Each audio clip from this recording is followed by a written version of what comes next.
आज आपण मानक सहित मो आईमा स्टाइल कांकड़ चटचड़ी रेसिपी शेयर करी। खूब कम तेल मसला रे ये रेसिपी बनी थाए। खाइबा को भारी स्वादिया लगे, पूरा माछ तरकारी परी। निरामिष दिन मानकरे आपन को आमिष कथा बिल्कुल मने पड़िबनी। गरम गरम भात सांग को साइड रे जदी एमती चटचड़ी थिबो ताहले आउ किछि दरकार नै।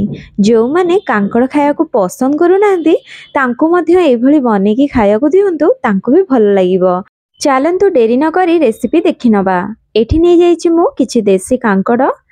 देसी कांकड़ रे रेसिपीटा बहुत बढ़िया लगी था खाया पई। जदि मिलुछि ताहले निश्चिंत नियंतु, जदि न मिलुछि हाइब्रिड रो बड़ बड़ कांकड़ भी एठी आपण नै परिबे। एबे प्रथमे कांकड़ को भलो भाबे परिष्कार करके धोई नबा।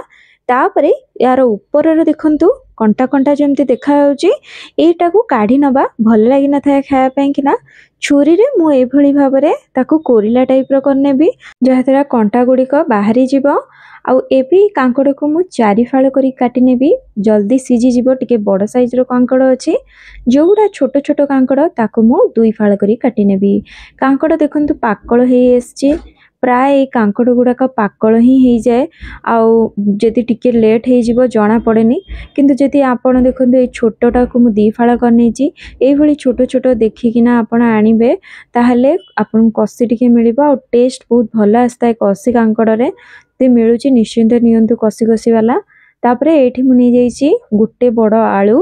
आलू रो एठी चोपा छडे नउछि, आपण सेमति भी पके परिबे चाहिले।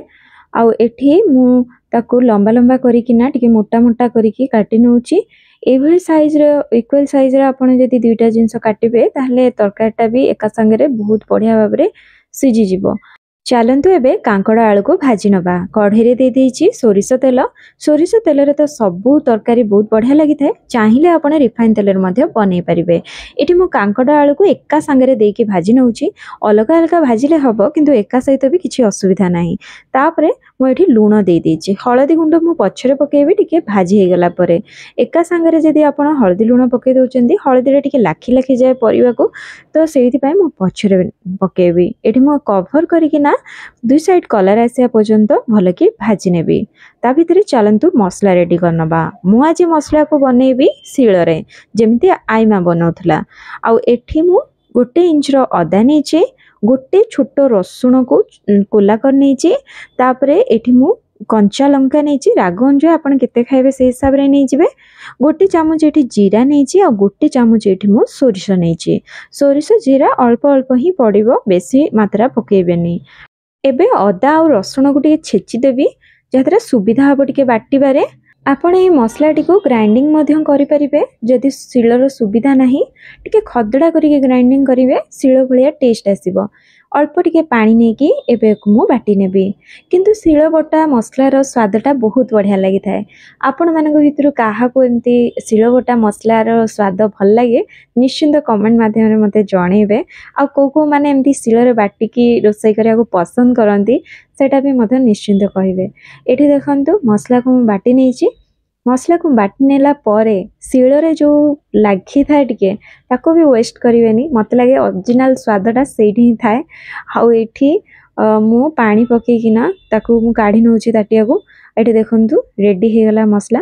चलंतु देखिबा कांकड़ा आ आलूटा भाजी हलानी कि नाही। घोड़ी नेथिली, तळटा देखंतु टिके लाली लाली हे के भाजी हे गलानी। एबे भलो कि टिके 2 साइड रु जेमती भाजी हे जिवो, सेमती मु भाजी नेबी। देखंतु इठी 2 साइड रु भलो भाबरे कांकड़ा आलू भाजी हे गलानी। टिके तेल पके कि बड़ कढ़ई रे भाजीबे ना, एका संगे रे कांकड़ा आलू भाजी देबे, डबल परिश्रमटा हबनी। एठी मु हळदी गुंड टिके लास्ट पके नेउची। पके नै टिके आउ टिके भाजी नेला परे एबे को काढी नउची प्लेट को। एबे सेई कढ़ई रे मु दे दोची आउ थरे सोरिष तेल। सोरिष तेल टिके गरम होला परे सेतिरे दे दोची 1 चामच पंच फुटण। तापरे गोटे मीडियम साइज रो पियाज को काटिकिना रखिची, दे देकी गोल्डन ब्राउन हवा पर्यंत भाजी नेबी। देखंतु एठी पियाज भजा हे गलानी। एबे इथिरे बटा मसला को दे देबी, आ ऊपर से जगह को धोइकी आउ टिके पानी मध्य दे देबी, जादारा मसलाटा तळी लागिबनी, पोडीबनी। आ एठी मसला टिके तेल छाडी कसी हे गला परे गोटे मीडियम साइज रो टमाटर नीचे ताकू दे देबी काटिकिना। तापरे एथिरे लूण हळदी दे देबी। भाजीबा टाइम रे भी कांकड़ लूण हल्दी देइथिली, आवश्यक मुताबिक दे देबे।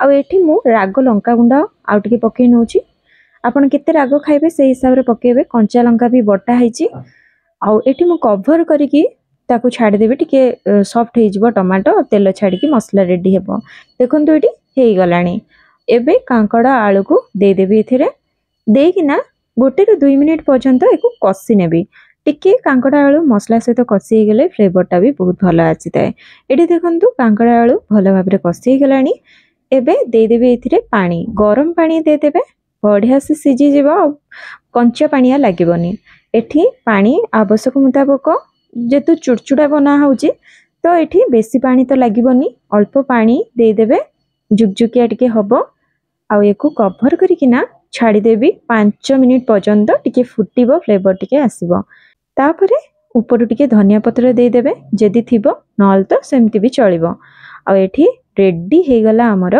कांकड़ा आलू चरचड़ी आपण मानकु रेसिपी केमिति ভাল लागिला आपण निहाती कमेंट माध्यम रे जणैबे जेते मो आई मार ई सिंपल रेसिपीटा पसंद आस्तिबो निहाती गोटे लाइक कर देबे फ्रेंड फैमिली मेंबर को सहित शेयर कर देबे नुआ आस्तिले चैनल को सब्सक्राइब कर देबे ताले रहिले पुणी आसीबे एक नुआ रेसिपी सहित समस्त भले रुहंतु खुशी रुहंतु धन्यवाद जय जगन्नाथ।